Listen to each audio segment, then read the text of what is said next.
Once Sundowns gets knocked out of the Champions League, It's done. We have no Champions League. And this is a premium football club competition on the continent. It was a good tournament. You can see that the leadership in the country are intentional about what they want to do. If you can go to the VAR for giving like a penalty, what about the other one to check for the other team? SAFA needs a different direction now. We really cannot go on like we've been going on. I want you to look straight into the camera.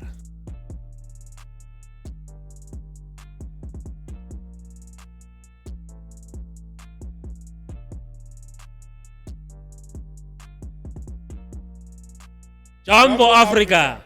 Well, Jumbo Africa, we are back. We are here. The legend is here. Now I have to say salam alaikum. You are coming from that side. Salam alaikum. Say alaikum salam. Bonjour, ça va? Ça va bien? Bonsoir. Salam alaikum. Bonsoir, Marrakech, Rabat, Tangier. No, seeing you guys from this side. Shukran, Habibi. Shukran. Seeing you guys from this side is very beautiful, man. You guys are on ground, and you guys really, you did a great job, So I'm so happy to have you guys back. Yeah. The only thing is that we went to Morocco at the wrong time. Cold and rainy. Yeah. But the football, I think, Karisto, correct me if I'm wrong, I think one of the best AFCONs. No, without a doubt. But, as always, these people who get knocked out early, then they leave us in Morocco. Yeah. We're not used to this thing. Yeah. We're there to cover the tournament. Yeah. But these teams, they knocked out early, then they leave us there. And, But you could have vibed through Nigeria camp. You know that you are secure. No. Actually, he will tell you. You want Nigeria to have a longer spell in the tournament because Nigeria, the NFF, when it comes to content, that team, he will tell you. We can say all things that we want to say about Nigerian Football Federation, but in terms of how they know how to assist the media, to have access, you can see even Nigerian camp is full of content creators. Yeah. All their content is on TikTok. The players too, they hey! get involved. And also you have who's this one? Iwobi. Iwobi has got a YouTube channel. I mean, I think that those are some of the things we will really discuss when as well. But look, you've got a very good point there. On the field of play, in terms of the pitches, the arenas, in terms of everything to do with football, except refereeing. Yeah, that's the most important one. The referee was not good. Yeah. I still say to this day that if that disallowed penalty, if that penalty for Tanzania was disallowed, that one, the penalty should have been disallowed also. It just shows the inconsistency of the referees. And all those things boil down to what led to Senegal behaving the way they did. We are not promoting backfields. 100%. But you could see there's been building up. Yes. For most of the tournament, and it boiled down, unfortunately. Yeah. That was not good to see. Yeah. So we are coming to that because today is supposed to be one of those days where that DC is starting, but we'll be talking AFCON. But I think there's more to talk about. We are talking Sundowns. A lot is happening at Sundowns. And the man who first wrote that story in terms of Uguti is here, and then we'll talk the AFCON, and from there we'll talk the delayed DC issues. Our teams, they are up and running in the CAF Inter-Club competitions. We've seen Sundowns not really doing well so far in terms of when you look, because they've got a trip to Rwanda, but we're coming there. But most importantly, and I also want to find out from the both of you in terms of what is your take, which becomes African Football Connect's take on the 4-year cycle AFCON. I know you don't really agree with it 100%, but hold that thought, and we'll talk SAFA elections. Oh, lolo. Something is happening this weekend in Bloemfontein. But I think on that note, Zizo, let's start with Sundowns.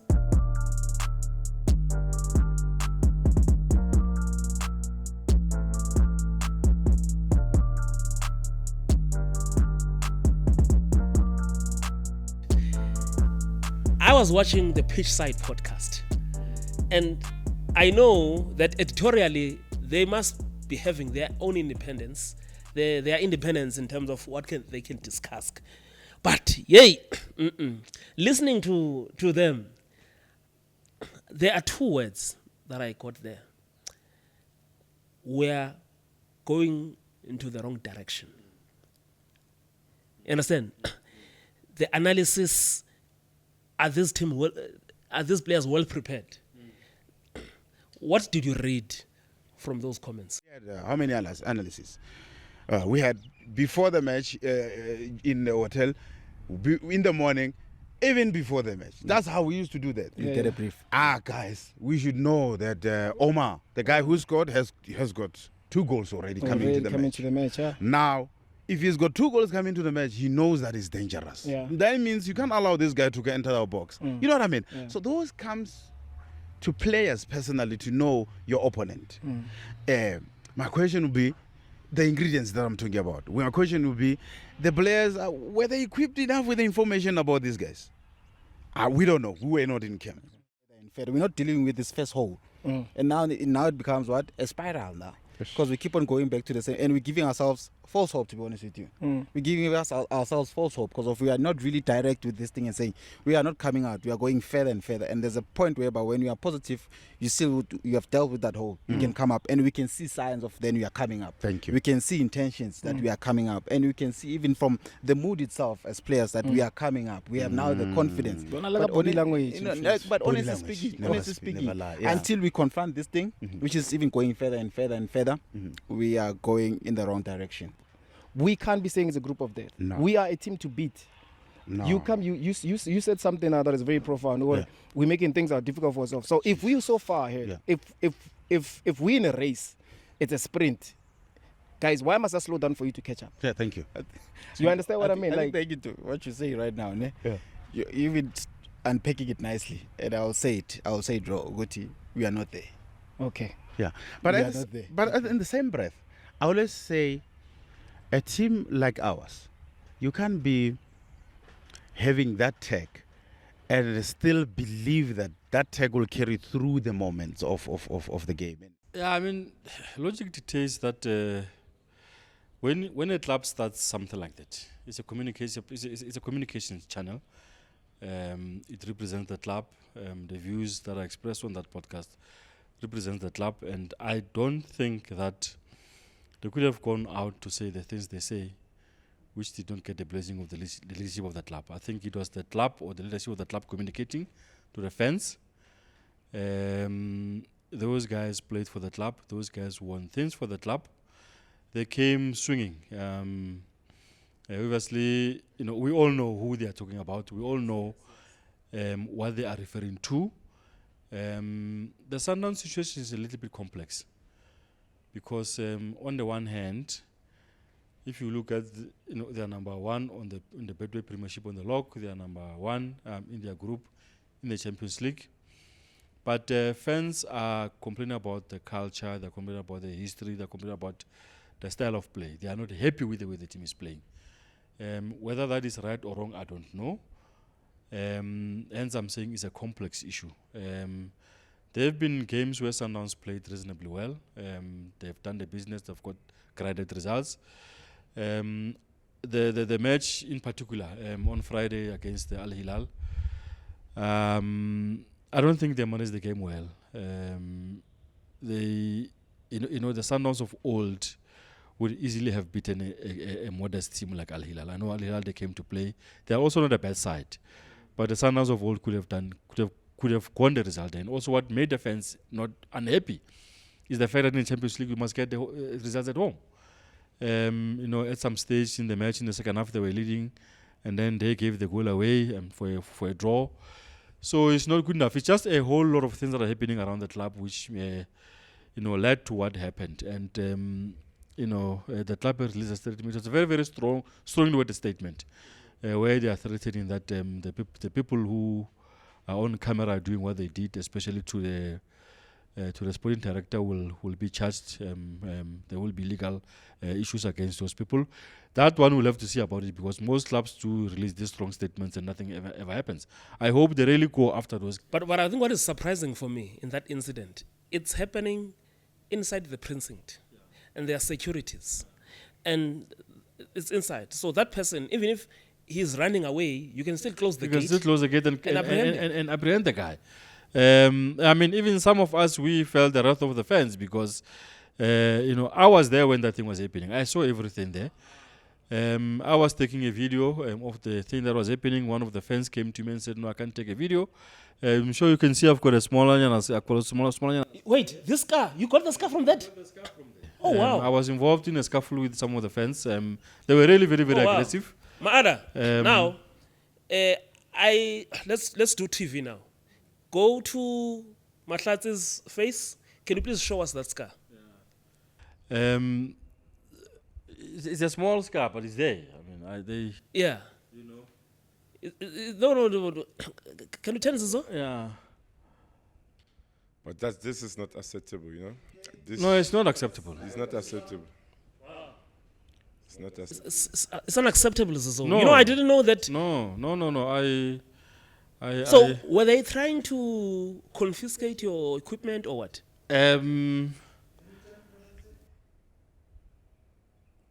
So this is the scar that I got. This is not a small scar, Zizo. It's not a small scar. Really what I was doing was just to take a video. And you're doing your job. So they said to me that I'm taking them a video. I said, no, I'm not taking you a video. I'm taking the players, and in my shot of that video, what appeared there were the securities and the players getting out of because the way it was so tense, the bus had to come inside and face the Loftus glass doors. And we must say this. We were just standing outside Yes. there. So as I was taking that video, they came to me and said, "No, I can't take a video." And I said, "No, I can understand if you say I can't take you a video, but you can't say I can't take a video." Exactly. And then it was quite about 5-6 guys who surrounded me and. Because the regulations of, in this case, CAF regulations protect you. Yeah. You understand? Yeah. You are a public member in terms of journalism who has to help. You can film anything that happens. I was not the only one. There's a guy who apparently was beaten up very badly there. There was a lady who also said to me that they told her that she can't take a video. Another photographer, I don't want to mention his name, a colleague, also, there was something around him that they told him he can't take pictures. So it was that bad. When everything was happening there, I was standing there. I'm sure you have seen the video doing the rounds where the chairman's car was blocked, and then he got out of the car, tried to speak to them, and then there were words exchanged between him and he was not exchanging words with the fans, but the fans were sort of shouting at him. I was not there when that one happened, but I only saw the video. So it was a bit touch and go. I was saved by one of the Sundowns security guys who asked me to step back because it was a bit tense, Firstly, I tried to resist, but I realized, no. I'm dealing with professionals here. So this thing was well planned. Yeah, so they took my phone and then they said I must delete the video. The Sundowns security guy advised me to really make things easy for everyone. Let me just delete the video. But I still have the video because, a video gets saved in your cloud and all those two. Well, we'll keep that video and at the right time. It will come out at the right time, yeah. We are responsible journalists. Yeah. We manage information and then we manage the content that we have. We are not trigger happy. No. We don't want likes and clicks and too many views. No. We respect the principles of journalism first. But I think to what Mahlatse is saying, Legend, I want us to look at Sundowns. Yeah. Because as Zizo is saying, Sundowns, they are leading. Yeah. Top of the log, both sides, in the CAF Champions League and also here at home. Yeah. And they still have that bank to play, Yes, but I was watching on Soccer Zone last night, and one of the things that I saw there, they were comparing where was Sundowns last season, same number of matches played, and there are serious issues. in terms of the goal scored and just the performance, you can see it's not the same. Yeah, to come into that, I mean, first of all, for all the situation, it's not acceptable. I mean, the Sundowns management need to look into that, because you cannot give them that leeway to do whatever they want to do in terms of how they treat people. He's a top journalist coming to to cover the game. But going to soccer, going to the Sundowns in their season so far, I think you can understand the style of play which we are used to with the former coaches. In terms of Sundowns, they dominate you in terms of ball possession, shot on target. When you come as a team to play against Sundowns, no matter where they play you, even your home or on their away, they always have the ball, dominate the team. They play good football in the ice. I think the supporters, they are used to that, and they feel like now is they're always on the edge when they play against other teams. Typical with the Al Ahly match right now. But at the end of the day, they must understand that every season is not the same, and it's a different coach. He has his own style. But the most important thing is for the team to win. But it doesn't allow them to behave the way they are behaving. The team need to improve in terms of playing wise on the pitch, because they have an argument to say they are on top of the log in the Champions League, on top of the log in the. But also, when you look deeply in that Champions League, a loss in Rwanda, this week, changes everything. Yeah. So they have to deal with that, because getting the draw at home, they have to go and win away. So they might they have to go in a difficult way to do that, and they have the quality. In terms of the style of play, a lot of teams now start to study. Analysts. A lot of teams now get this analysis, not like before, where Sundowns have maybe 4 or 5 analyst guys to analyze their game. A lot of teams are stepping up, So I think they need to adjust a lot of things, because most of the teams that play against Sundowns, they come play low block or middle block, and you need to find a way to beat those teams. Mostly at home. When you play at home, and Champions League is one I know Sundowns really want to win, and the coach will be judged in terms of winning the league. Fine, Champions League is the most one they want to. They need that one, and they don't forget there's Netbank to play. So, and as things stand, Sundowns has not won any trophy. Yeah? Yeah, but they are in 3 trophies that they can win. Possible. So it's how they handle it. I think they need the coaches or the technical team need to be judged end of the season. The other thing which is very interesting with Sundowns, this coach has been here for more than a year. But it does not appear to me as if he really knows his team. Because even if, in this advent of new modern way of doing things where coaches changes players quite a lot, but the core of the team usually remains the same. The only 2 players who are going to start if they're fit is Tebza and Allende and Ronwen. The rest of the guys are changing every time. This one is in today. You are in. Next time you are not even in the. And I just don't know if that's for right. me, where is the leading goal scorer of the club? Reyners. Where's Reyners? the man? There's a man where's who saved Peter Sundowns. Sundowns were on the verge of being knocked out. He scored those 2 goals. In DRC. Ayos Manuma, remember? Yeah, he scored those 2 goals. They were about to be knocked out. Yeah. Sharula from the bench scored a brace. And there's Reyners. We don't see Reyners. I saw him wearing a tracksuit this past weekend when the team was playing. He was with us there at Loftus. On the stands. Yeah. And I don't see him on the injury list. Now, I think the questions on the technical side becomes those kind of questions. And then also suddenly out of the blue now, Mutiba is playing. He has not been playing. Yeah. And also, we always want young players to play, but suddenly, when it matters the most, this young left back comes in and play, and you don't play Divai Lunga, you don't play Obre Mutiba. What is happening there? Just so many things are happening at that club that I don't understand what's going on. Yeah, it's very interesting looking at Sundowns from outside. You always want, if you're playing against Sundowns, you always fear because they have top players. And I just feel like if apart from injury or suspension, I think you need to use your best squad in every game. You need to, Champions League, the league, the cup games. You can rotate, but not too much. Not too much. We can agree with Tebza. Tebza was suspended. He's excused because he was suspended. So you need to put someone else. But your best team need to play every time when the team are fit. And Legend, get us right. We are not really hammering Sundowns here. or even the technical team. But Sundowns for us is how we cover Champions League. Once Sundowns gets knocked out of the Champions League, It's done. we have no Champions League. And this is a premium football club competition on the continent. So if there's no Sundowns in that space, and the football of Sundowns, and I don't like discussing the national team and involving clubs. I don't like that. But you can see the dwindling performance at Sundowns in the national team. It's affecting the national team, yeah. Because, at the Cote d'Ivoire, you could see the impact of Sundowns Plus in that team.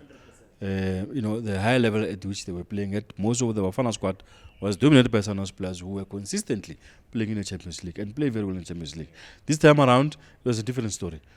So it has an impact on the national team, and it's going to continue like that for a while now because I just don't know how far this Sundowns team can really go in the Champions League. Yeah, I was listening to Shlompo, and they were talking about how they are also taking long to impact the game, to get a score, and you will know very well.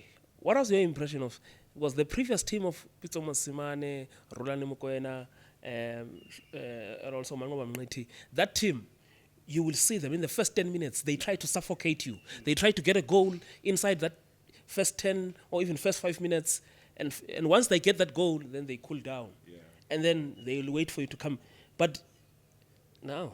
Yeah, now it's a different, a lot of teams now just play Sundowns like, you're playing a team, but now you can see Sundowns games, if they win games, individual brilliant. But those days, as you say, the Rolanis. And they concede a lot, no clean sheets. Yeah, for a very long time, and they haven't scored much goals like last season, But, yeah, we can put all those things together, but they're still top of the log. And for me, I just feel like... Well, they're still top of the log. Not all the teams have played equal games. Let's discuss... You have to win your game. They finished the year not on top, eh? Yeah. But now, if they are still top of the log because the team below them has not played equal number of games. Yeah, right. Yeah. But you have to win your game. So they won their own game and they are on top of the log. Let's see. So let's see when the other teams play, but Sundowns is Sundowns. Yeah, they say the other team also doesn't play. The other team doesn't play during the week, sitting there. I don't know what's happening. So, but I think, for me, looking at Sundowns and when I play against Sundowns before, Rolani, Pitso Mosmani, you come to Loftus, Champions League, you always know Sundowns. By now, they are top of the group, maybe by 2 or 3 points or 5 points. You cannot still stay on 5 points at now because they're what they call it. With other team, I think they have the same points. You just go. Yeah, because I think until last year, it's jam-packed there. Until last season, you constantly had the situation where Sundowns go to the last match of the group. I've already decided. No. They qualify with 2 games to spare sometimes. Yeah. So, but we still need to give them chance to see. No, let's see. Let's see, because going to maybe with a different technical team. No. I don't know that. This is my next question to you. But also with the technical team, let's say they get rid of this guy. Who's going to coach this club? That's the problem. That's our next point in terms of how safe is the current technical team. What is happening there? Because we've read a lot this past few weeks, and also on top of reading a lot, we know a lot. You understand? So what is the latest? Because you can see nje ukuthi the plans are in motion, but in this modern way of legal things, it is not an easy thing. I think the way the club wanted it to be, Coach Pitso will be installed by now. They've been talking to him for a while, since late last year. But we know there's just complex issues around Coach Pitso. The discussions have stalled now, and I don't know if they're talking to anyone else. If that person would come now, would it be the right time for a new coach to come now? They would have loved to use the AFCON break to introduce somebody to start working with the players, because to also take advantage of the mini pre-season that they had. This guy is here, and also if you really read into that strong statement that's announced, released today, indirectly, they are saying hands off the coach. because they are really, really, really talking tough there on a statement to say we don't want people who are behaving like this against our technical team. But anything can happen. It's very clear. And also, if you check at what the former players of the club said on the club's podcast, the message in there is to say, hey, coach, this is not acceptable. So I wouldn't say the coach is not safe. But the problem, coach, is that if they pull the trigger now, who coaches this team? Because I'm told also the fans are, they will want a situation whereby everybody leaves. If everybody leaves, includes Coach Steve. Coach Steve, can't he take over? Well, if everybody leaves, Coach Steve is also going to leave. For me, he won't stay. For me, It's possible that he may leave. no, but I mean, for me, Why would he leave? He has to allow him to finish the season. For me, I mean, Yeah, well, for me, that's what I will do. finish season Because- to see how they end, because right now they are top of the log. For me, Karisto, of the other team haven't played yet. for me, Karisto, before you continue, for me, Karisto, the more ideal situation for Sundowns now, if they were to fire the coach, take Coach Steve. There's another person within the club who is highly qualified who can do this thing.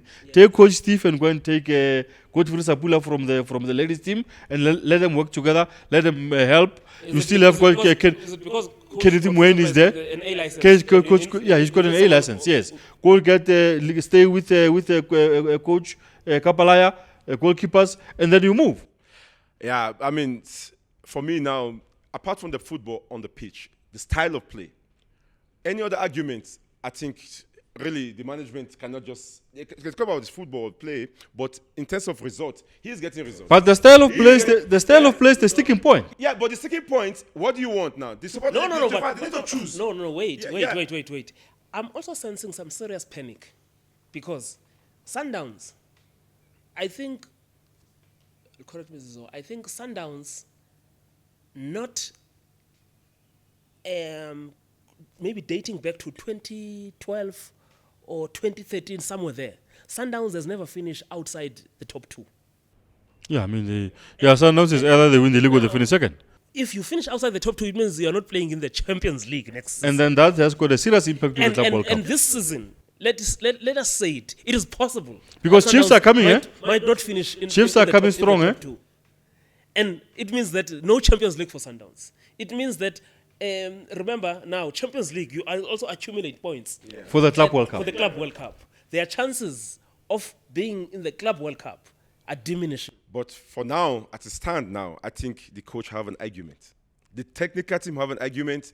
They need to stick with them until they lose games or they're out of the top position. Because if you haven't played a game in hand, until how as a coach, Yeah. how important is the dressing room?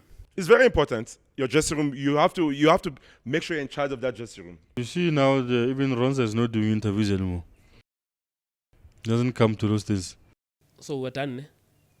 For me, my argument, I think the technical team and the Sundowns team, apart from the football on the field, in terms of the style of play, which Sundowns supporters are used to, I think, they are top Champions League, top in the league, and there's Nedbank to play, so they have case to fight for. But you can see, now we analyze and it, Yeah. and then you can see, Uti, you're top for now. But The other team need to win their because game. also The other team need to win you their also game. don't want to leave things too late, because once you leave them until it's too late, it becomes difficult. And this season is difficult. And my concern, I'm not really worried about Champions League. And okay, Coach Fulani used to say Sundowns, there's obsession about Champions League, but my biggest worry for Sundowns is them not making. They have to go back to the Champions League season. So it means they must win the league or finish second.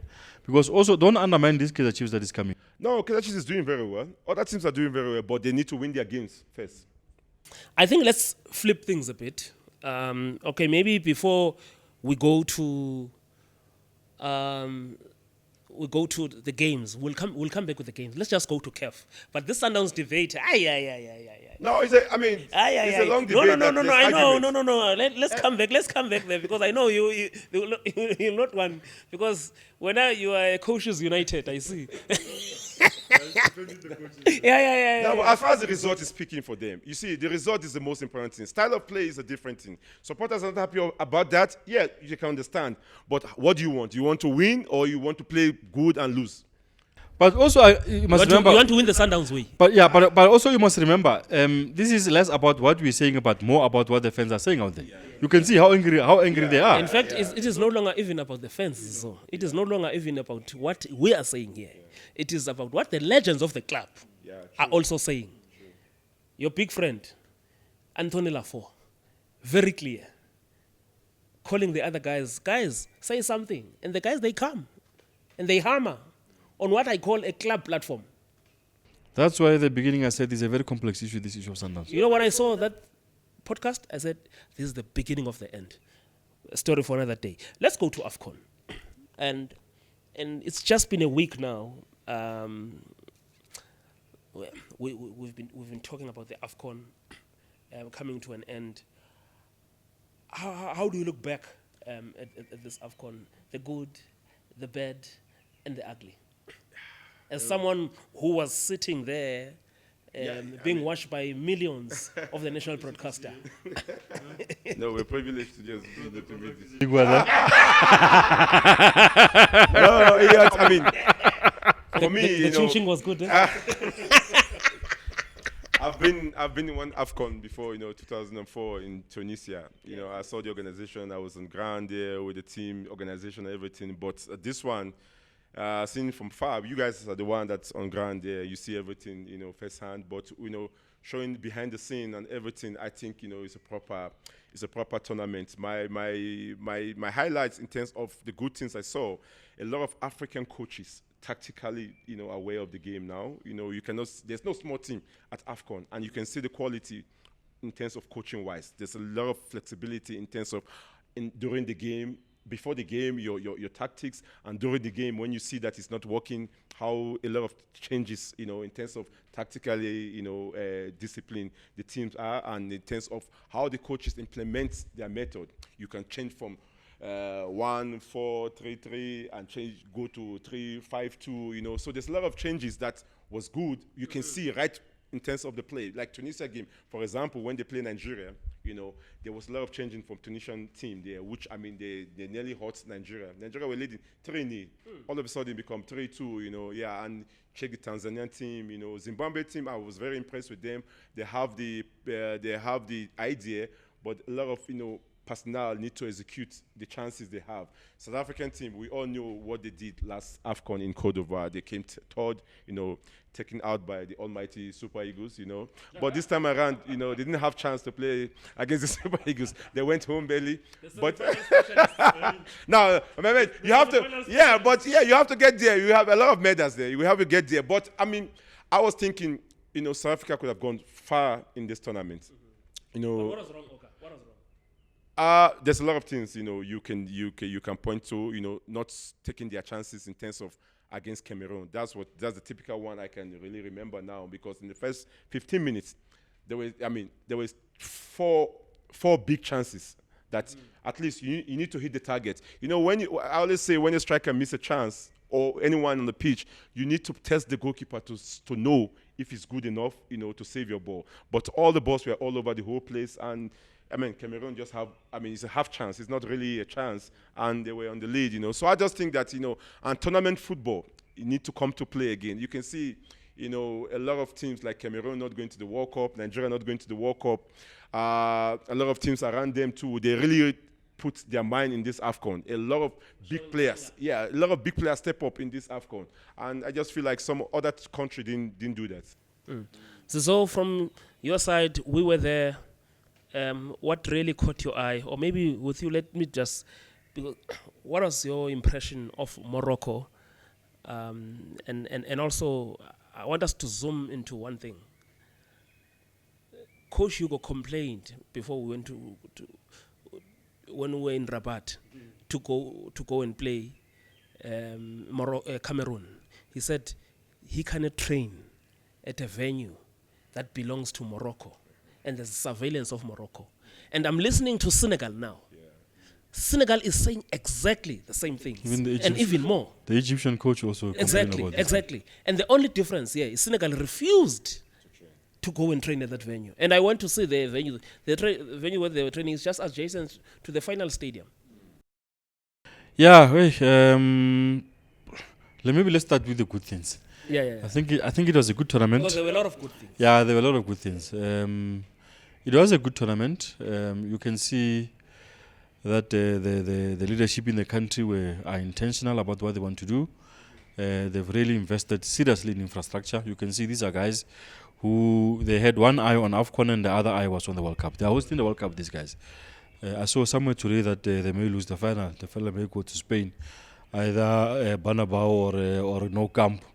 But that fight is going to rumble on forever and ever and ever because as co-hosts, they feel they can host the final and Portugal feel they can host the final. Maybe they can put up an argument, give us the opening game. Yeah, maybe they get the opening game because they're building a new stadium in Casablanca that is going to host more than 100,000 people and those types of things. So, on the side of facilities, the country itself, you can see the roads are proper.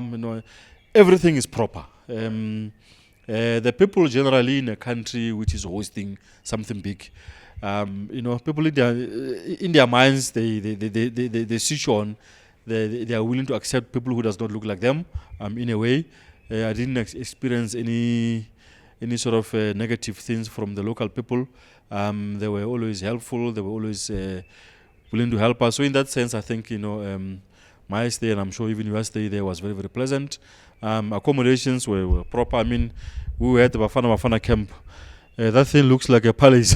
I mean, look, sometimes in South Africa, we are too much living in our own cocoon sometimes, and we think that we're in this best African country. Nah. And you know what? There are things we can accuse Morocco of all sorts of things, but they are ahead of us. Yeah, they are well ahead of us. I mean, one of the players said, "No, I've been on Bafana trips all over the world. I've never stayed in a hotel which is anywhere near this one. It's top." And if you walk in that promenade, it's quite an elitist area. Not a few blocks away from it is the Cristiano Ronaldo Hotel, the CR7 Hotel. So it's a top stuff. It's not this manga business. So in that sense, I think they put their best foot forward. There were things which, you remember when the first day we arrived, we spent almost the whole afternoon at the accreditation center. We had accreditations and they said we are not on a system and all those types of things. We had challenges with volunteers and all the other stuff. On the football side, I feel maybe the best AFCON I've seen. I can go that far. I think the football was beautiful. Most of the tournaments are like this normally. It starts very slow. The first few matches are always on the slower side of things, and it picks up as you go. And also, the interest from people is not as good. I mean, I remember when we were at the Bafana Angola match, there were maybe less than 5,000 people at the stadium. Then from there it picked up, and with the trick of opening the gates. They opened the gates, people came in. And I think the king also had something to do with it and all those types of things. I think it was good. It's just a pity about the final, The final, the officiating. The officiating, with things that led to what happened in the final. To that, is the officiating. The officiating was inconsistent. And I'm going to ask the legend to weigh in. At least he was watching it. Yeah. You had an opportunity to also see the reviews.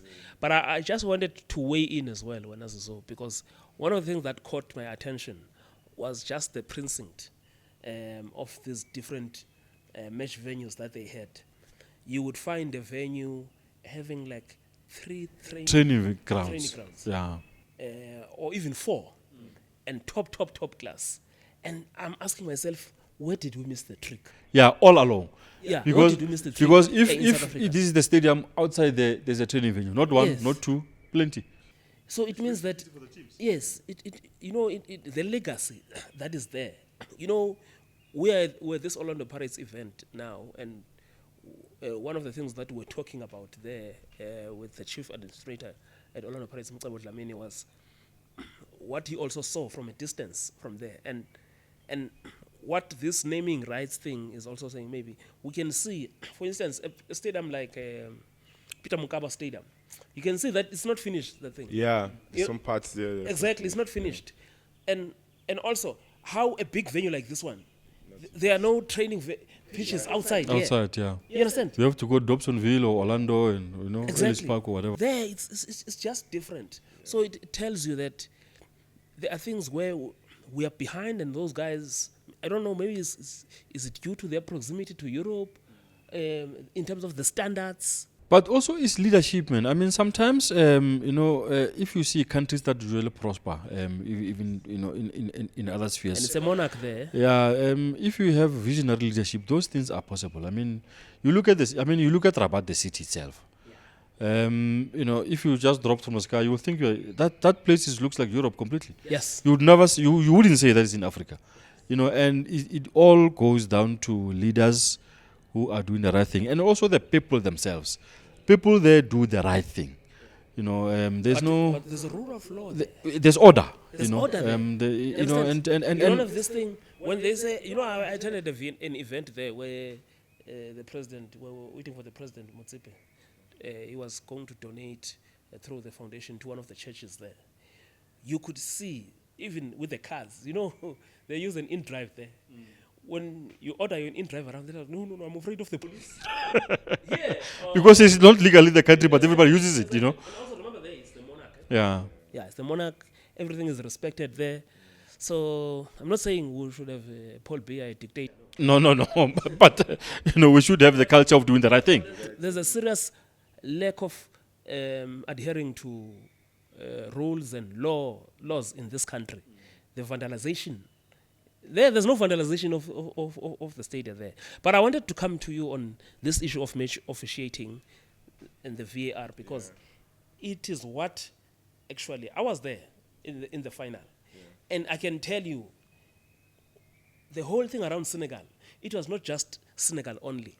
Most of the foreign journalists were up to here with the decisions that seemed or were perceived to be favoring the hosts. For me, watching it and seeing the football, Morocco, first of all, Morocco have a good team. Yeah, they have a good team to compete. They don't need anyone favor. But you see, most of the times the ref, I think sometimes the pressure from the fans, you know, you have that home advantage. But it was too obvious now. Like there's some against Nigeria. Against Nigeria was the free kick here, the small free kick here, the small touch before even the ball that went out. You can see that it was a goal kick. It was given as a corner kick. But in the finals, let's just go to even before the finals. Talking about the Cameroon game, The Tanzania game. yeah, the Tanzania game too. That penalty. If you can go to, there's nothing. If you want to, I mean, okay, if the ref want to make something dubious, if you can go to the VAR for giving like a penalty, what about the other one to check for the other team? Like Yes. I'm talking about the one for Cameroon. Just go to and check, even though you want to cancel. Like just show that I went to see, but this is my decision. On-field decision is different from the VAR, because when you go to VAR, your mind change. There's a lot of things, and the people in the VAR there, they need to call you, because sometimes I feel like maybe the ref maybe he doesn't see the situation, right? The VAR people say, no, come and see. The one in the finals, Senegal. I mean, Hakimi is the one actually pushing the guy first before, the header went to, and you didn't bother to go to the VAR. So that's why when he gave that, he makes sure he blows the whistle before the goal is scored, so that there's no VAR involved. Yeah. So that's why when that last minute penalty, now all of a sudden there was, you can see the Moroccan team, they were to the ref, and now you have to go to the VAR. And I knew right away that going to that VAR is going to give it. Which, I mean, it was a penalty. That was pulling. But if you can do that, in the first half, you could have done the same thing. So generally, the whole reference situation, I think the standard needs to be upgraded in terms of, I mean, a lot of things need to change. They need to stand their ground. Because, you have this North African, supporters intimidating. Going back to a lot of ugly things, starting with Nigerian with the towers.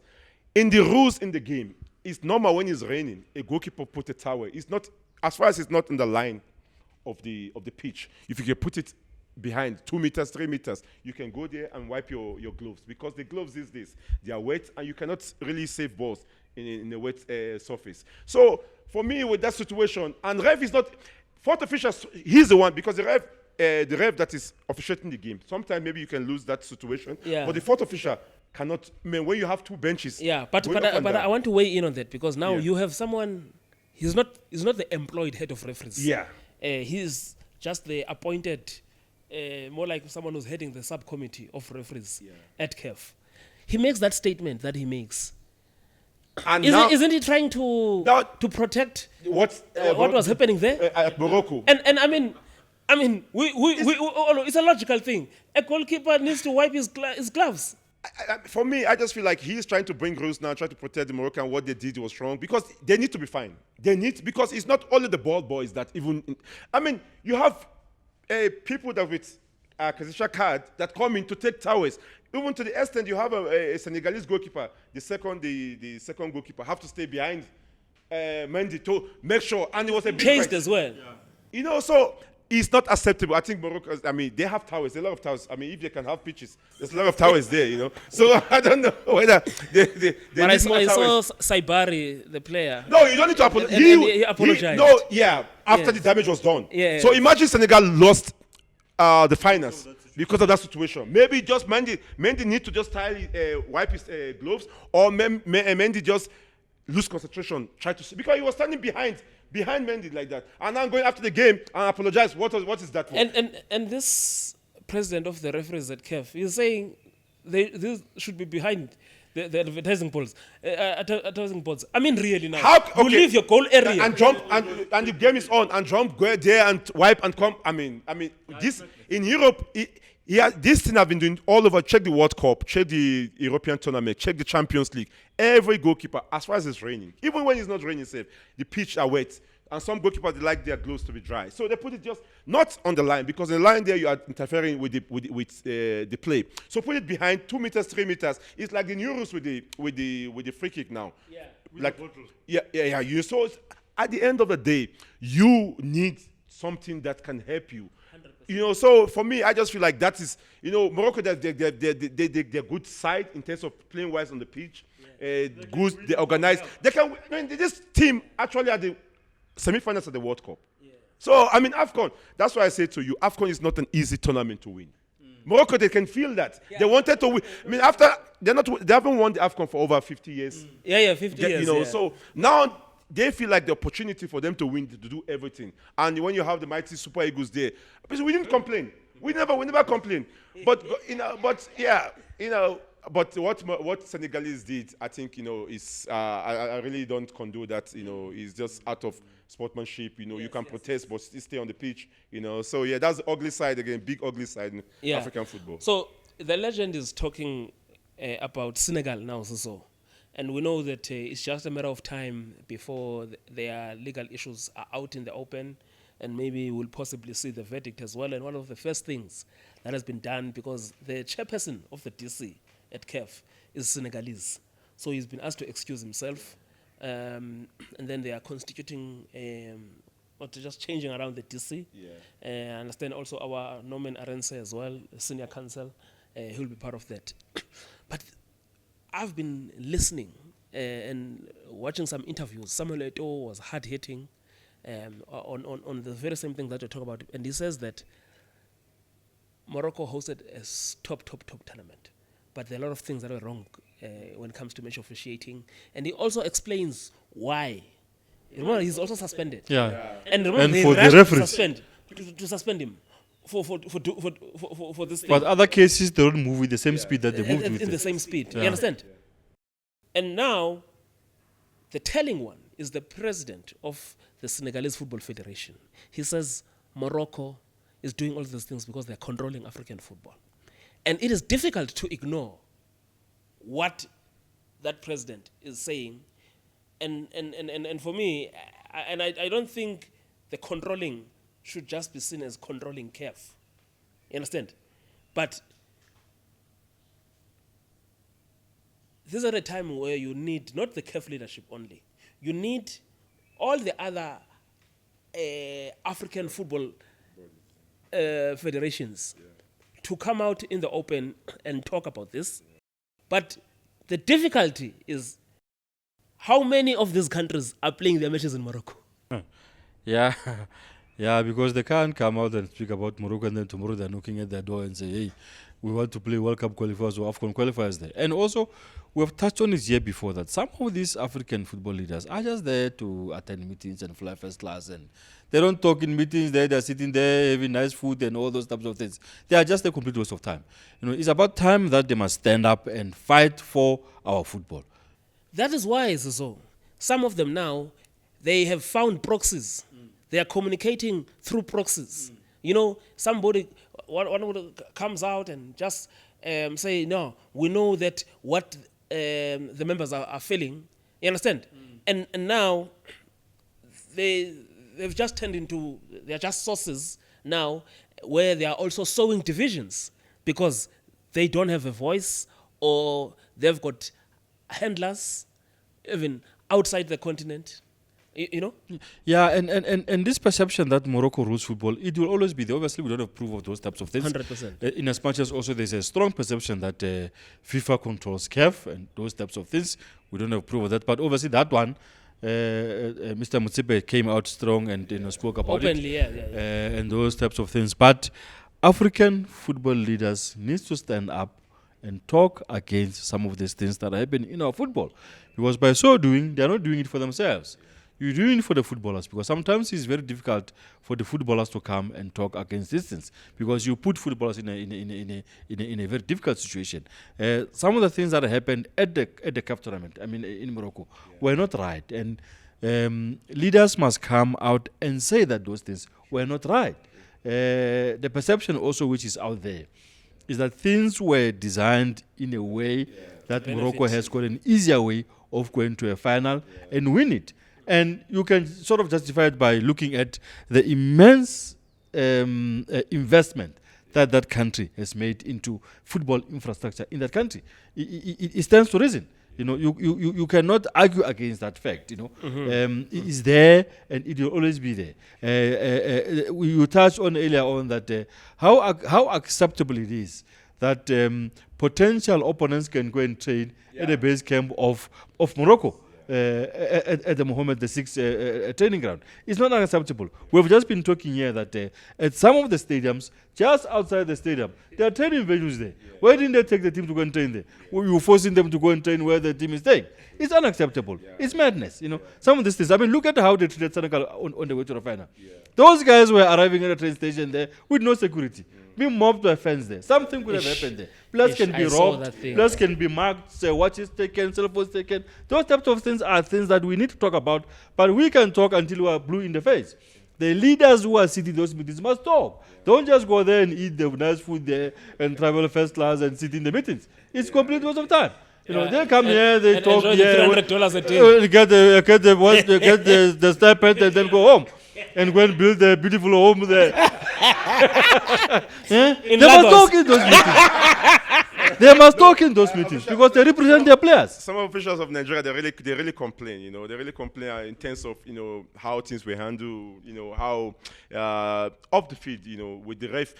Most difficult thing from Nigeria in terms of Nigerian journalists and people back home, the delegates that went to the AFCON. They said everything was good, but the officiating. They said the officiating, it was like everything. You play against Morocco, you just know that you're playing against the ref, the supporters first, the ref, and 11 players. And you don't want to feel like that. You don't want to feel like that. Not at this level, guys. It must be fair on the pitch. And Morocco have the quality to stand on their own, and that is not a qualifier where it's a two-legged qualifier. Yeah. So there's this other team that is going to benefit because that is an official international tournament. And you're not doing it like, let me free kick here. You're doing it like big decision making. Like a penalty. Okay, imagine. You're doing this when there's VAR. Yeah, and so if they're doing this when there's VR, when there's no VR, you are dead people. We're finished. And don't forget now in March, I think in March there's going to be the AFCON. Yes. Oh. So. Well, I was actually coming to that because Assisat Shola, she made that statement. And she tweeted and said, like, you can give them the cup already, because AFCON is going to be more difficult again. You can feel what these players are feeling. Playing against Morocco now is like, you have to be well prepared. But I think Morocco is well defended because, hey, they've got their PR, eh? Yeah, well, I mean, that guy, I don't even know. But you can see, but what we see on the pitch and what we see that happened in Morocco, I mean, it's not acceptable. On the field of play, there's a lot of good things they did, so they have to stand on that and they have to go with that. They went to the semi-finals of the World Cup. I mean, it's not a fluke, so they are good enough to stand on their own. Yeah. Let's just hope Pamoja is learning from this thing. We don't want problems when we go to Uganda and Tanzania. And Hey, that's a story for another day. yeah. We are coming to Pamoja, but I saw one of our colleagues says, "How about already?" they are responding, hey, and they are hammering him back. Hey, the legend. But it's true. I mean, to a large extent, I think it's only fair. When you're hosting a big tournament, make sure that there's accommodation. Please, let's get fix the hotel, fix the B&B, fix the national roads, fix everything. And I'm saying this with the utmost of respect. We have been on the continent. We know our continent has got challenges. Yes. We don't want to be arriving there while on a gravel road, and those things they do happen. I'm an African. I respect the continent, but let's get our stuff right. Yes, because also AFCON is also a reflection. Football doesn't exist in isolation. Football is not in an island. It reflects the society as well in terms of what is the socio-economic state of that country, of that region. We know the situation on the continent, and most probably we know what to expect in the Pamoja countries next year.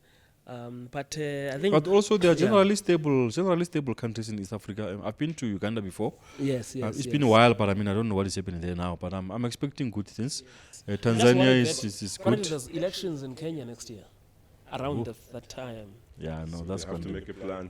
but the standard that we saw in Morocco. I mean, Uganda, Tanzania, and Kenya need to step up. They need to I can tell you right now. No, they won't. Let's focus on other things.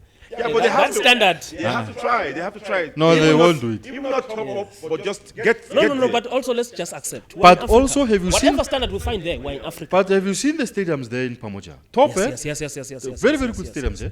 That Raila Odinga stadium. Yeah, no. There you have to be honest. There, the stadiums are world class. And we saw them during CHAN. Yeah. Even their pitches during CHAN, the pitches were like this. And for me, one thing that I'm looking forward to, the attendances. People must come. Yeah, but we'll discuss Pamoja in the next few weeks to come. We move to the AFCON because there's the story around the AFCON tournament that it's been changed to a 4-year cycle, previously a 2-year cycle, and a lot has been said. And I think this is where the issue, people are saying, no, we're under FIFA control in Africa, we're succumbing to what Infantino has always wanted. I'm going to be on the spot to you. You worked for Dr. Motsepe. Does it look like someone who can be controlled by someone? Nah, you won't be controlled by. Wealthy people don't care about anything. It's just a perception that is out there. I don't think Patrice will be controlled by anybody. If anything, if he wants, Patrice can go after Infantino for the CAF presidency. Hey, I mean, now, if he wants, he can do it. You know, people, and we don't say this thing. Yeah. People are just hearing about PM27. Yeah, no. Here in the country about political parties. They don't know that there's issues, or they don't know that the CAF president has been sounded out somewhere, even for FIFA. Yeah, it's very possible. And then you have just attention seekers who come with this. You understand? So the thing of moving it to 4 years, that one is a bit it's a bit touch and go. I wrote something about it. Obviously, dividing opinion and all those types of things. The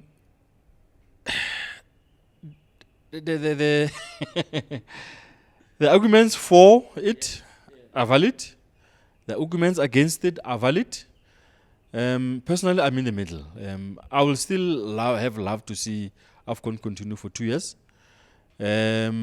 the arguments for that, are also valid. I think it doesn't hurt anybody. I think it has been working very well the way it is, even though there were challenges in terms of player versus country. I mean, club versus country problems and all that stuff. So, I mean, you saw now in Morocco when a big match is playing in Rabat. Manchester play against Arsenal in England. I mean, that is just it's not right. It doesn't work. But it has always been like that because of the scheduling. FIFA just keeps on piling fixtures and tournaments onto this thing. As to whether playing it in 4 years' time, will there be an opening somewhere in 4 years where when AFCON is playing, there won't be fixtures anywhere else around the world? I don't know. Are we still going to move to 4 years and then you'll find the same situation that AFCON is playing in the same time the other leagues are playing? Those are the things that the CAF we're permanently moving to June and July. But also remember, on the continent in June and July, some areas on the continent are not, you can't play football there. So it's going to be very, very tricky. Sometimes June and July, other places in the continent is very, very hot. It's raining. It's raining, it's a monsoon season and all those types of things. So I'm in the middle. That's why,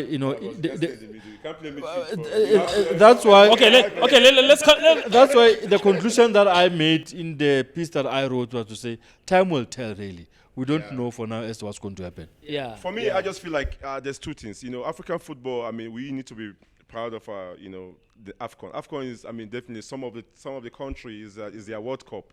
Not to mention names, but some of the country, for them to get to the proper World Cup, AFCON is their, the big World Cup for them. And it's only English Premiership. That's where the big argument is. We will still put it there. Even now, I doubt it's only English. No, but there's a player at Como. There's a player at Como FC. No, he got injured. Says FIFA. No, but even he got injured. No, but even before that, the arguments between him. Between Fabregas and Senegal. But he got injured. He lose the opportunity to even come to the tournament. Safe. But Hugo Bruce won the tournament in 2017 without 8 or 9 of his stars, and they were not only in the EPL. What I'm trying to say, EPL have that more advantage in terms of they play throughout the whole festive season, and sometimes depends on when the AFCON starts. But for me, if we're gonna go to maybe the 2 years. If CAF can adjust it to maybe end of the season, that's the June, July. But as we say, some other countries, there's going to be raining season, all this stuff, But we have to play. Over Morocco, it was raining. The quality of the pitch must be good. So other countries must step up now. Even though when it's raining season, the quality of the pitch must be good. Because no, but it was good. It was good for for Nigerian team. They were very happy because they were coming from Wait, that element, is it because of the European-based players? The conditions were favoring them. That one is one. Yeah, because they come for the call because they're just coming from there, so there's no need to adjust anything. You just continue where they are used to even the snow safe. There you just cold and rain. And their quality as well. The quality is there. So it's gonna be only other countries that depend mostly on the local base players and depends on where you're coming from. Even South Africa, sometimes it get cold. There's cold season. So, but all I'm trying to say is 2 years top. 4 years revenue you can check because now you have to cancel the CHAN. The CHAN tournament need to be scrapped. They're reducing the African Nations League. So the African Nations League. And I think we must be, because I think some of the people who are reporting on this introduction of the African Nations League, it is as if it's CAF only that is introducing. It's not CAF only. No, yeah. We saw CONCACAF. Yeah. Europe did that African Nations thing. UEFA, okay, they've been there with it, but we also saw Asia confirming that they're going this route as well. Yeah. We also saw CONMEBOL in South America also saying they're going this route. So I don't know. So it's the future of national team football. Yes. So you can see it. You can see it. And at this stage, we cannot 100% say that it will be a solution. Also, this Nations League, because we saw AFCON is a beast, and because I'm also coming in on this thing now that I'm also waiting to see how is it going to be and how is it going to work. Because one of the things that I will never do, because I've never owned a multi-million business, is when I ask someone like President Motsepe to say financially, and this question was asked, financially, is this change going to make sense? Are they going to lose? He actually said, we are actually going to make more. You understand? He said we're also going to make more, and also the 4-year period. Yeah. Now, if you've awarded, let's say you've awarded the Pamoja countries, for instance, the 4 years, you have enough time now To prepare. You understand? And also, so I'm waiting for this. But I think the telling statement for me, was to hear that Samuel Eto'o, who is not just a legend, but also is the chairperson of the football committee, of the technical committee at CAF.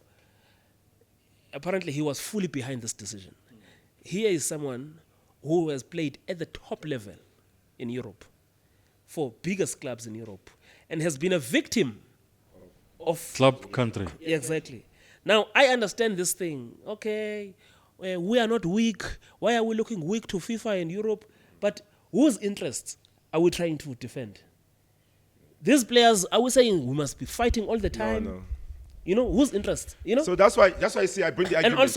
And also, just the last part Yeah. for me. Are we saying in Africa, things must stay like this in Africa? There must be no changes. No, you can't. I mean, we have to follow the trend. You know, you understand? We have to follow the trend. We have to adjust to what's happening. But for me, again, I think the June, July can work when clubs in 2 years. But the 4 years, if it's gonna get more money to the tournament, and if you can make the countries prepare very well, because we don't have a situation that you give a country to host. After 1 year, you take it and give other country, you know. So you have 4 years to prepare, which is good, you know. I think, for me, if it's a benefit, first of all, the players, African player, very important, you know, for them not to have that argument with their club side, you know. Are you going? Are you not going? You know, all those things, you know. So, yeah. Because if you check the Euro Championships, it's played at the end of the season. Nobody else is playing. I think We need to get to that level where when CAF is playing, and they've got enough time now between now and then to work around this calendar, to ensure that when AFCON is playing, everybody is just, and then we play. When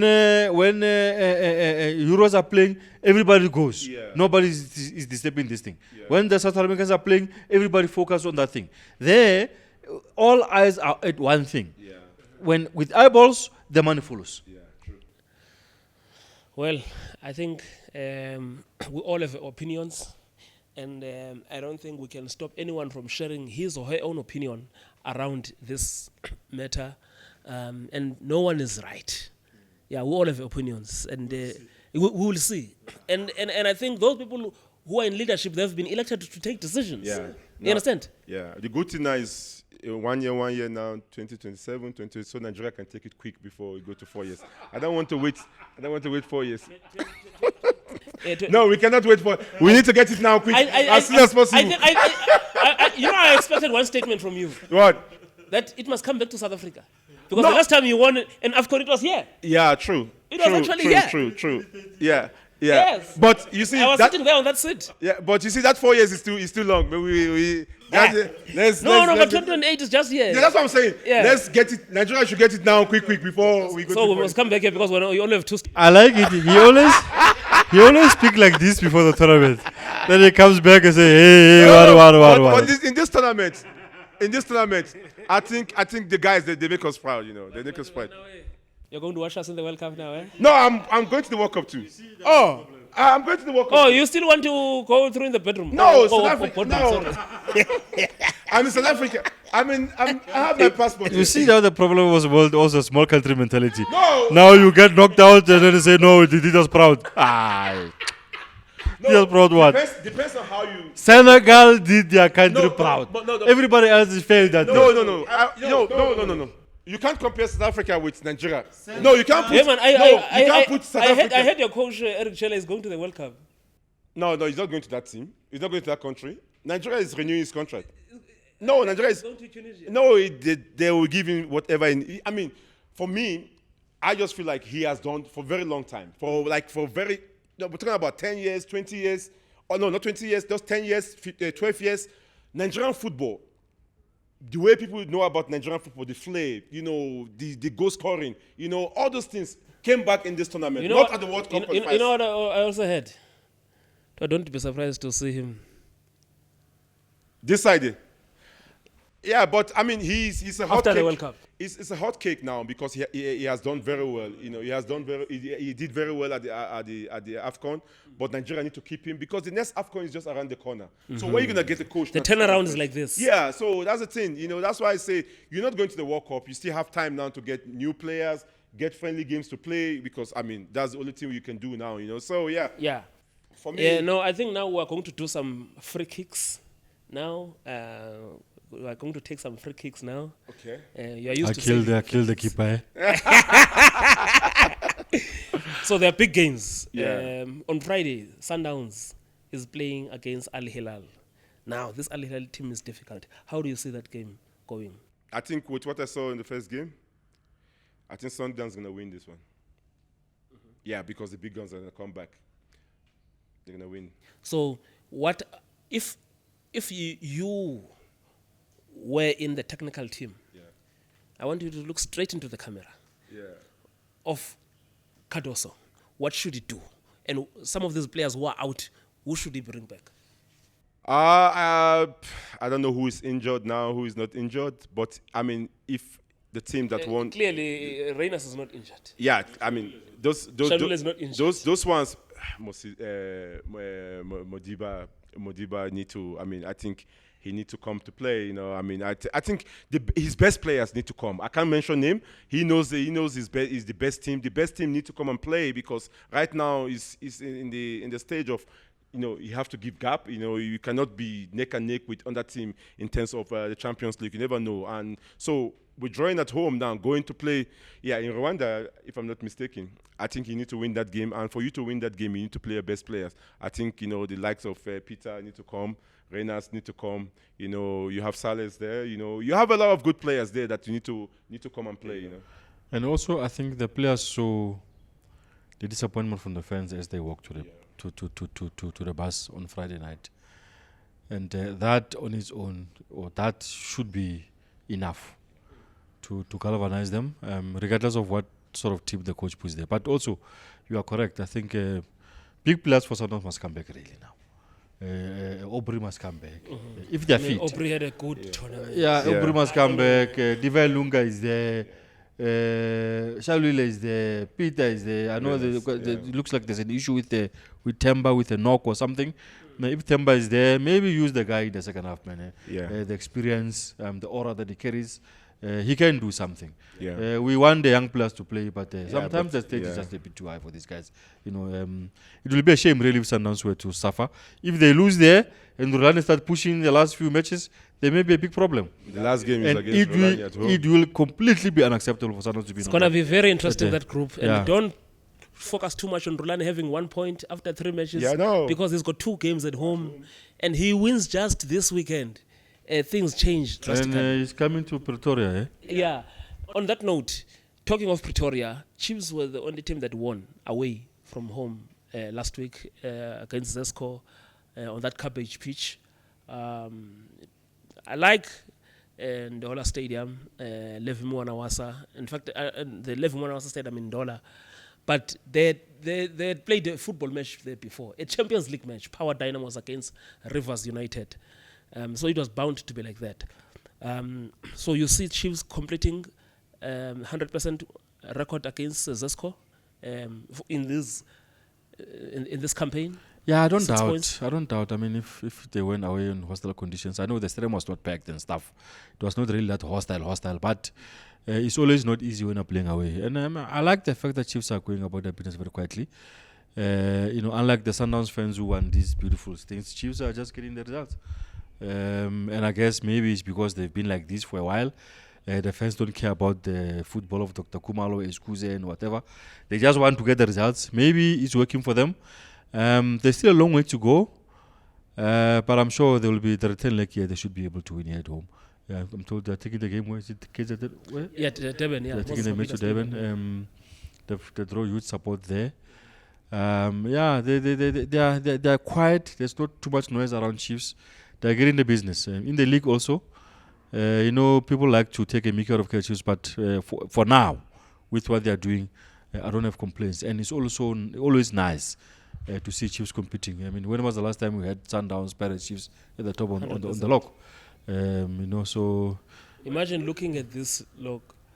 The beginning week of May. Yeah, with a few matches to go. Yes. Yeah, it's gonna be Like this. It's gonna be very interesting. It's gonna be very interesting. Yeah. Maybe Sundowns also with a new coach. Pirates with Wadu Ball. Actually, I think this coming month, the big fixtures are really going to. Yeah, because Pirates, there's Pirates, Sundowns. Yeah. The big Pirates Sundowns and the Soweto Derby. And we've got the Rockets who are going to have a big say. Yeah. The Rockets are there in the mix. The Rockets, they're going to have a big say, but we will save you from not really commenting on the Rockets. On that note, we spoke before the AFCON about the clean sheets, and he's back with the clean sheets again, Brendan Peterson, and he's making a strong statement. Big statement. We played a friendly game against him. First of all, we played a league game before the end of the last year. That was December. No, they should have lost that game. They know anytime they play against Rockets, it's always a trouble. If there was VAR, but at the end of the day, for me, I just feel Peterson have stood head and shoulder. I think he has done very well, very, very well.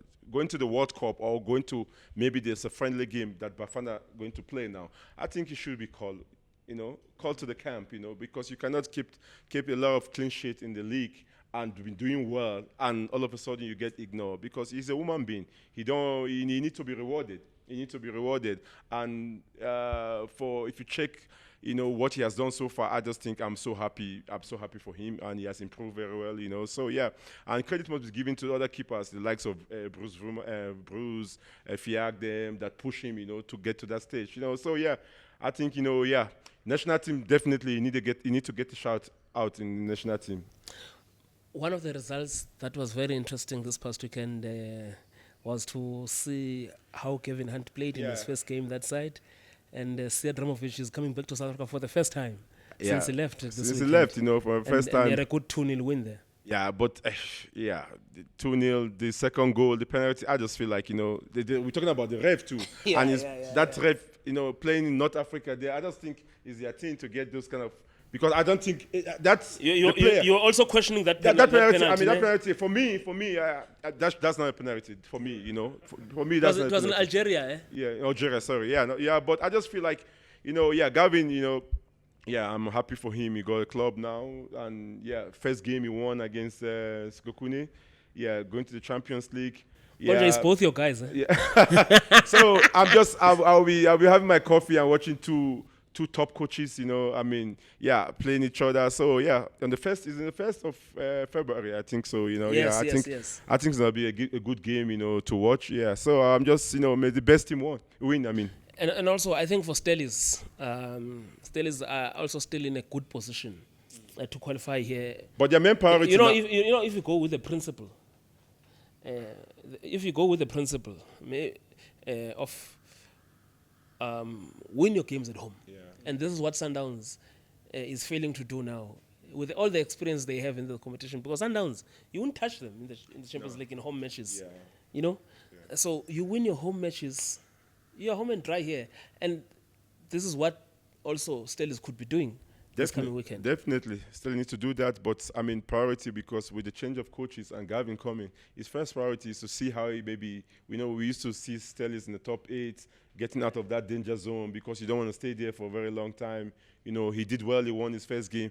But when on the Confederations Cup and in the league, I think, it's important for him to do well too in the league. And stable the team in the league, So, and remember, the prize money has also increased in the CAF Confed, eh? Yeah. So, there's a lot to play for. Yeah, so you make the knockout phase, there's some serious money to make, but not denying what you're saying. That, but we've seen teams using that experience in terms.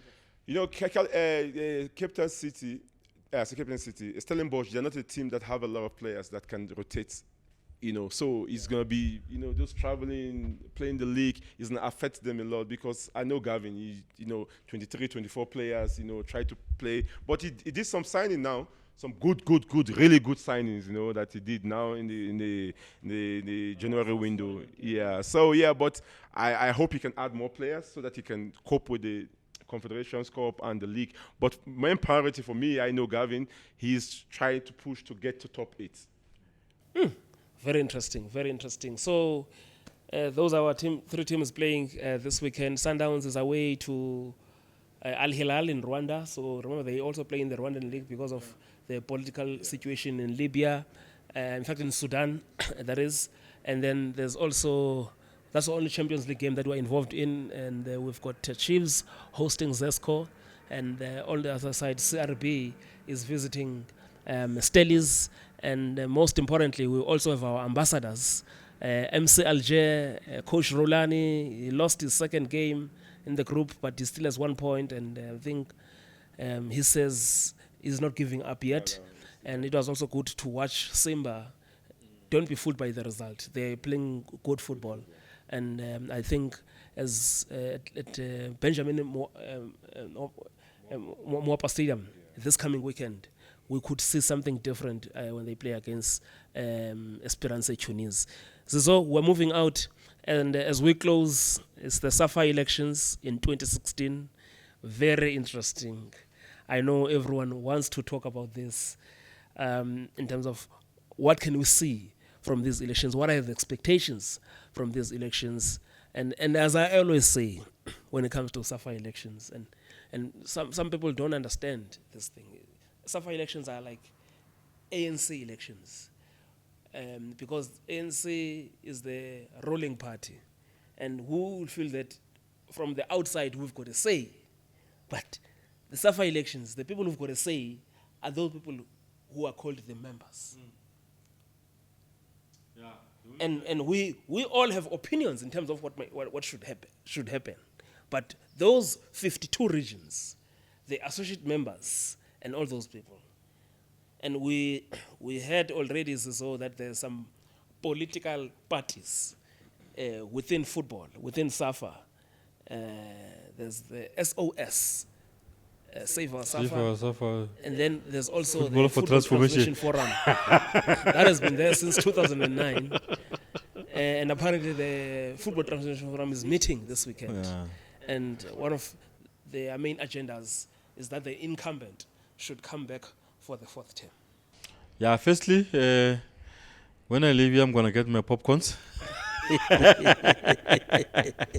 The movie's about to start. Oh, no. Yeah, with the SAFA, they're always very interesting. I mean, you saw recently, I think it was Free State, they've already said that someone like Jessica Mdown, she doesn't qualify to challenge.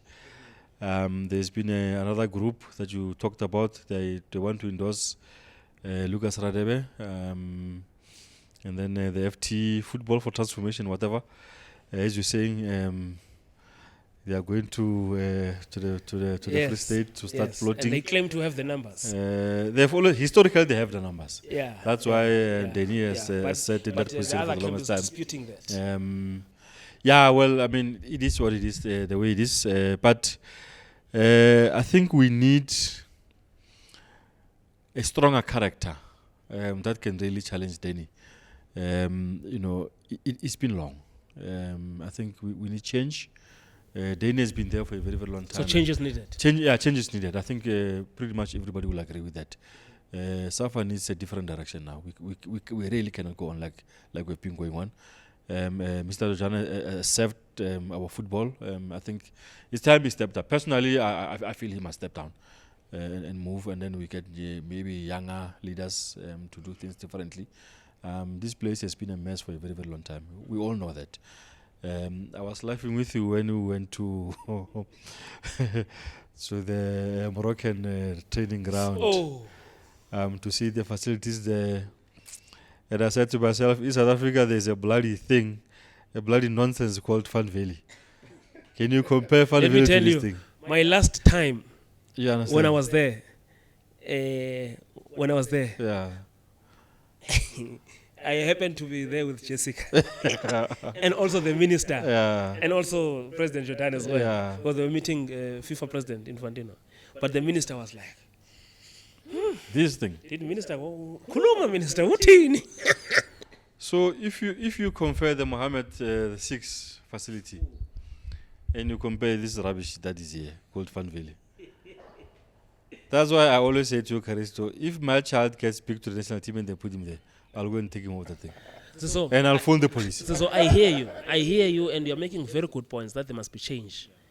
But now, constitution-wise, how do they deal with this? Because every candidate whose name is being raised, they are not complying. Yeah, I compliant. think that's how cleverly the incumbent has done in terms of closing all the loopholes in the constitution to sort of future-proof himself. It's going to be very difficult from somebody to come from outside and challenge, because if you go left, constitutionally you don't qualify. If you go right, you don't qualify. If you go straight, you don't qualify.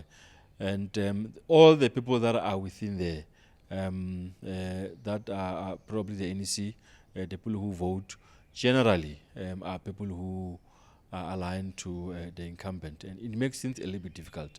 We'll probably be sitting here at the end of the year, and then the man will be re-elected again. And then that will be it.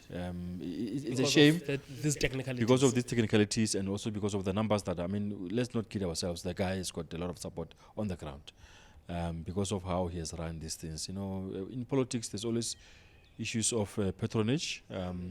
A lot of people benefit from some of the stuff that happens there. NEC members have got the money that they get from being there, and you know, if you get money, you vote in a particular way. So it's just it's going to be interesting how it plays out. I mean, Ria tried the other year; she just didn't stand a chance. The likes of Lucas and them try and launch a campaign. I don't think they will.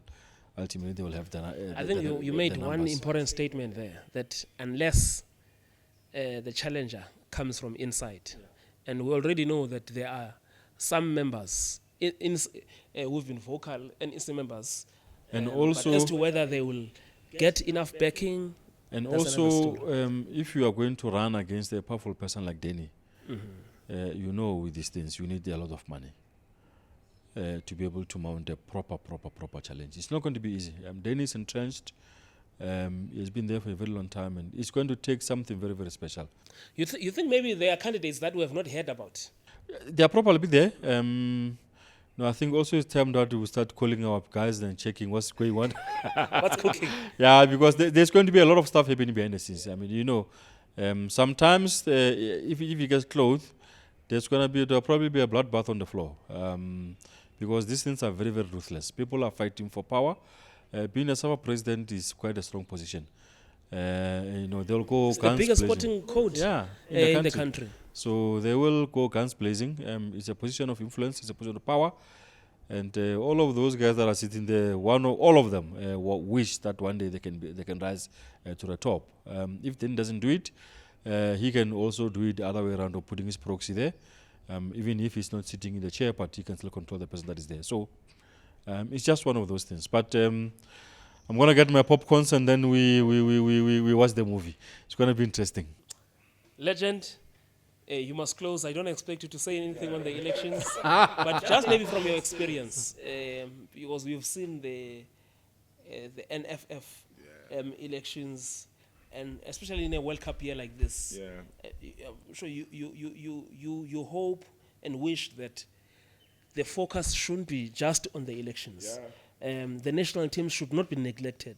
Money that is being sent by FIFA to prepare the teams for the World Cup should go for World Cup issues and Not to fix the tires. exactly. You understand?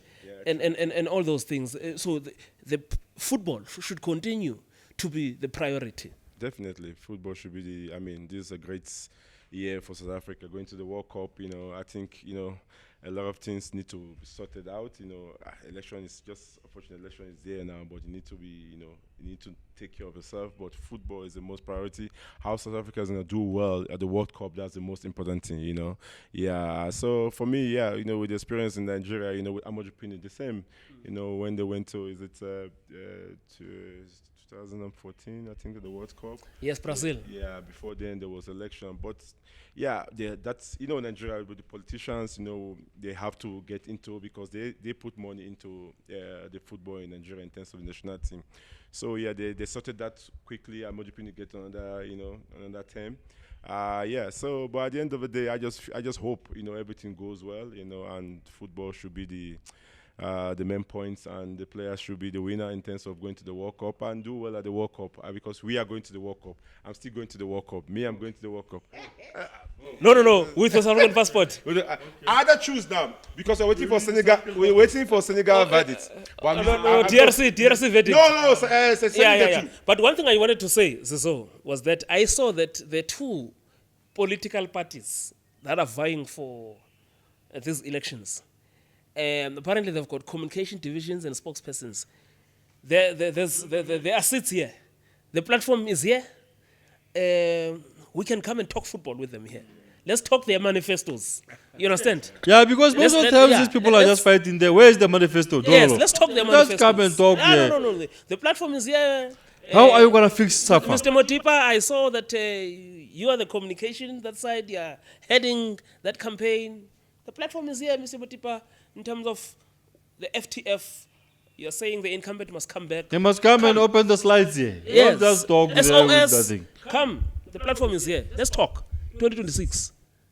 It's the SAFA elections. On that note, we say, Jambo Africa.